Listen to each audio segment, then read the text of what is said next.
All right, welcome back. We're talking, of course, about all the drama about Donna Brazile's book, of course, Hacks, the inside story of the break-ins and breakdowns that put Donald Trump in the White House. The Clinton people want to have it both ways. And what I'm saying is they can't. The reality is everybody has a perspective. If we sit here and say, you got a perspective of what happens, you in terms of, we can even say what's happening in the room. And so versus saying, oh, no, that must be crazy, it's like, no, let me look at what they had to say. Democrats need to say, okay, what is Donna saying, and how do we ensure this does not happen in 18 and 20? From my perspective, again, as the person who did this, who probably a lot of the slinging arrows, people like me, you're pointing them at, black folks, the black community was not ready to vote for a president after Barack Obama. There was an Obama lag. There was an Obama lag. The numbers show it. That was our entire focus. Look at the ads that we ran. But that's ridiculous because what you're suggesting is that black people showed up at the polls simply because there was a black president, and that's not true. Black people need to be inspired. Exactly. Black people, voters need to be inspired to show up. And the reality is the Hillary Clinton campaign did not inspire voters, and specifically black people, to show up. And I think that's something that the Democratic Party missed, that the message that you're giving is as important as the messenger itself. And Hillary Clinton failed, and she was the first to acknowledge this. That she's totally agree. Let me again restate.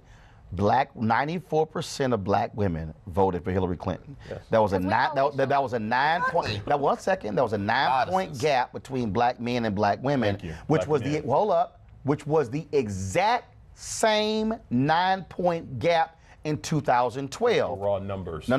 I understand. I understand raw numbers. But here's what I'm saying. If it came out my own mouth to Hillary, to Marlon Marshall, the highest ranking African American on the campaign, and the Huma, 2 months before, and there was no course correction, who do you blame? I blame Hillary. No. Who do you blame? Well, I disagree that there was no course correction. I know for a fact there was a course correction, but obviously the course correction didn't have the impact that we wanted. Hold on, stop. It wasn't a course correction. I can tell you. Hold on, wait. I can tell you this. 24 hours later, okay, this took place on the Saturday night of Congressional Black Caucus. The next day at 1 p.m., I sent an email to the campaign saying, I need an African-American surrogate to come on TV One and the Tom Joyner Morning Show on Monday to talk the status of the campaign.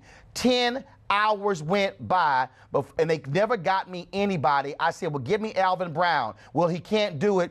He could come on Tuesday. I ain't on Joyner on Tuesday. I'm on Monday. Get me some black male tomorrow. They couldn't do it. At 11:15 on p.m. on Sunday night, I called Donna and said, Donna, they ain't got me nobody black. Can you come on TV One and Tom Joyner the next day? She said yes. This is less than 24 hours after I just told you y'all having problem getting black surrogates. Yeah. And Hillary Clinton turns to Marlon Marshall and Huma says, well, if Roland having a problem, I know other folks are having the same problem. They couldn't even fix it 24 hours later. I'm trying to get Zelina Maxwell and Jameer Burley on the show, whose sole job was to talk to black people.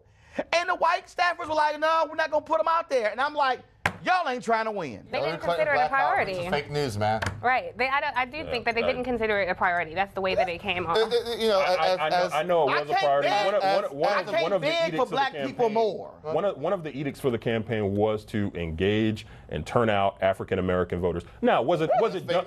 Well, was it done perfectly? Clearly not. Clearly there were a lot of issues with it. But all I'm pointing out to you is it was a priority. And it was a point of emphasis. But here's the piece. The numbers don't lie. Yeah. They were chasing white conservative women.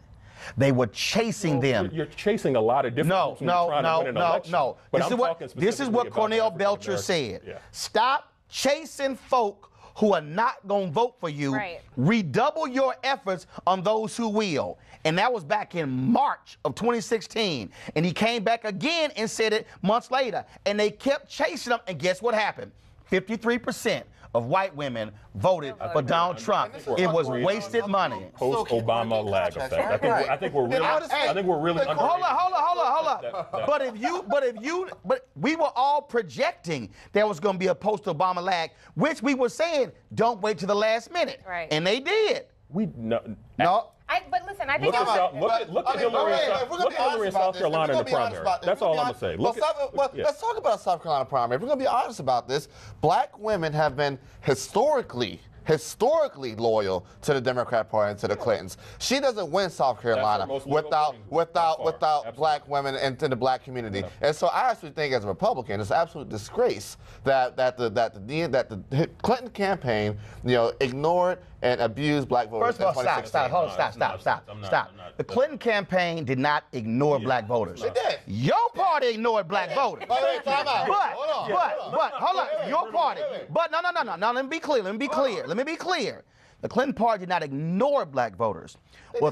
No, Eugene, stop. The Clinton campaign did not ignore nor disregard black voters. What they did not do was maximize black voters. Y'all ignored and disregarded black voters. Your party. So on that one, don't go there. So, but what I'm saying is the lesson here for Democrats is you better pay attention to what Donna Brazile said, because in 2018, and here's the deal, we might learn this tomorrow. If Ralph Northam loses tomorrow, I don't want to hear nobody blame Donna's book. Right. You better blame his flip on sanctuary cities. You better blame that labor union dropping Justin Fairfax, and you better blame a lack of a black GOTV effort. Hold on. Weekdays on TV One. I will never lie to you. Oh my God. Roland Martin. He doesn't want to talk to us. He wants to ignore us. Uncensored. Hell no. That ain't gonna cut it, boo. Unapologetic. No, that is fundamentally false. You are wrong. Unfiltered. He wants an America where we all look alike. He ain't talking about black people. Unrelenting. You better go work out, because you got a fight on your hands. NewsOne Now with Roland Martin. Weekdays at 7 a.m. on TV One.